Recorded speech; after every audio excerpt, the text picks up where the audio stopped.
Welcome to my YouTube channel. My name is Ikamade Guna, NPM 24411047, and I am from class management 24A.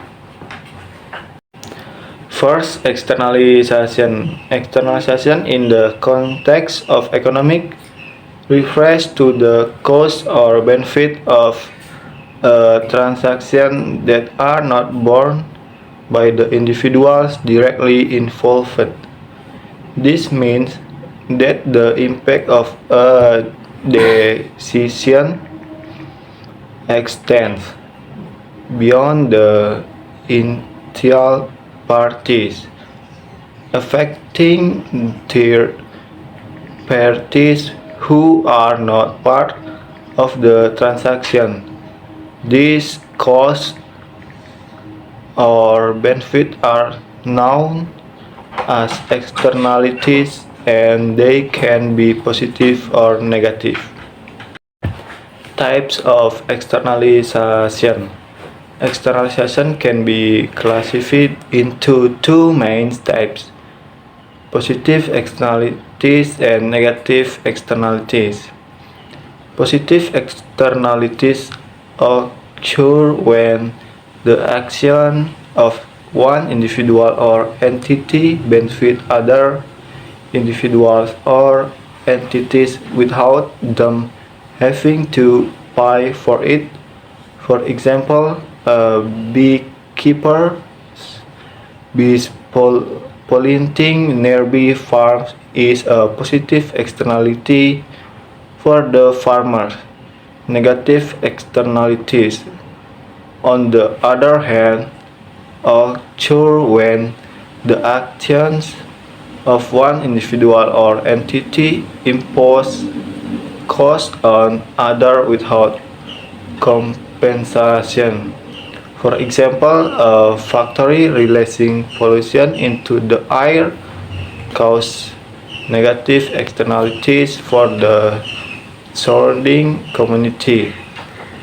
One positive externalities: increased property values due to a nearby park. Two positive externalities: improved public health due to a reduction in air pollution. Three negative externalities: noise pollution from a construction project. 4. Negative externalities: traffic congestion caused by a new shopping center. Externalization and market failure. The presence of externalities can lead to market failure. This occurs when the market does not allocate resources efficiently due to the incomplete reflection of all costs and benefits in the market price. In the case of negative externalities, the market price does not reflect the full social cost of production, leading to overproduction. Conversely, in the case of positive externalities, the market price does not reflect the full social benefit, leading to underproduction. 1. Step 1. Externality. A negative externality exists, such as pollution from a factory. Step 2. Market equilibrium. The market price is determined by supply and demand, but it does not include the social cost of pollution. Step 3. Social optimum. The socially optimal level of production is lower than the market equilibrium, reflecting the true cost of pollution. Graphical presentation of externalities. Externalities can be represented graphically to illustrate their impact on market outcomes. The preferred supply curve reflects the cost faced by producers, while the social supply curve includes the additional cost of externalities.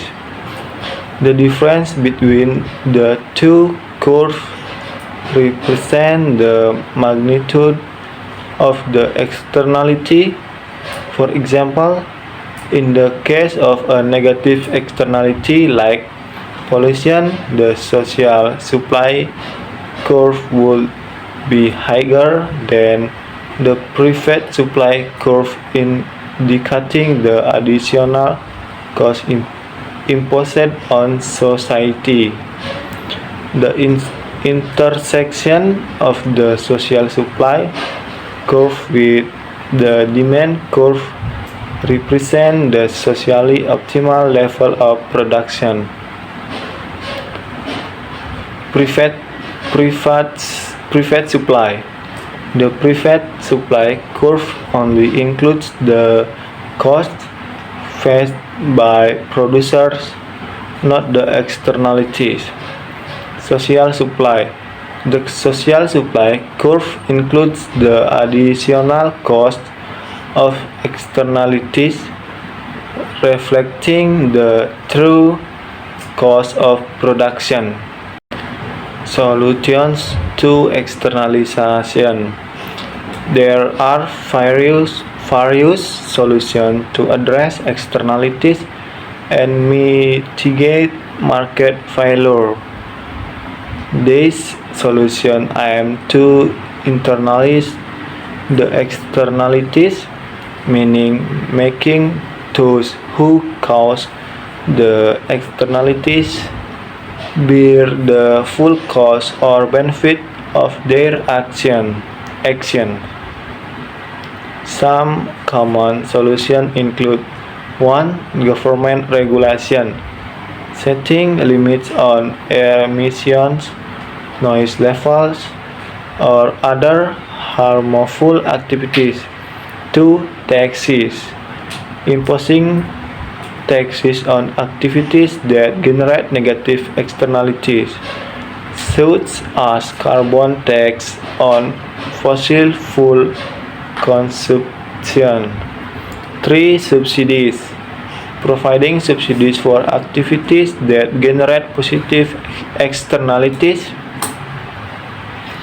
such as subsidies for renewable energy. 4. Market-based solution, establishing markets for treatable pollution permits, allowing companies to buy and sell the right to pollute. 5. Property rights, clearly defining property rights and allowing individuals to sue for damage caused by negative externalities. Example of externalization in real-world economies. Externalization is prevalent in various sectors of the economy. For example, the use of fossil fuels generates carbon emission, which contribute to climate change and have negative externalities for the entire planet. Air pollution from factories affects the health of nearby communities. In contrast, the development of new technologies can create positive externalities.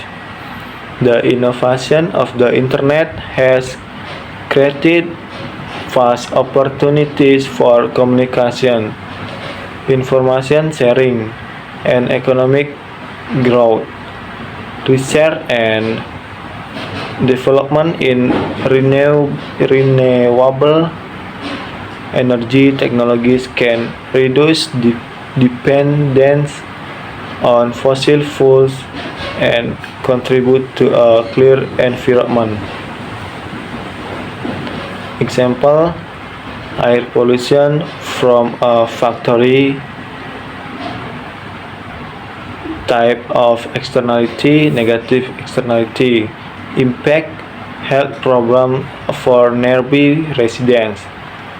Example, noise pollution from a construction project, type of externality, negative externality, impact stress and sleep disruption for nearby residents. Example, research and development in renewable energy technologies, type of externality, positive externality, impact reduce dependence on fossil fuels and cleaner environment. Conclusion: understanding externalization is crucial for achieving sustainable economic growth. By recognizing and addressing externalities, policymakers and business can work towards a more efficient allocation of resources and a more equitable distribution of cost and benefit. By internalizing externalities, we can move towards a more sustainable and socially responsible economic system. Sustainability. Addressing externalities is crucial for sustainable economic growth. By mitigating negative externalities and fostering positive ones, we can create a more environmentally and socially responsible economy.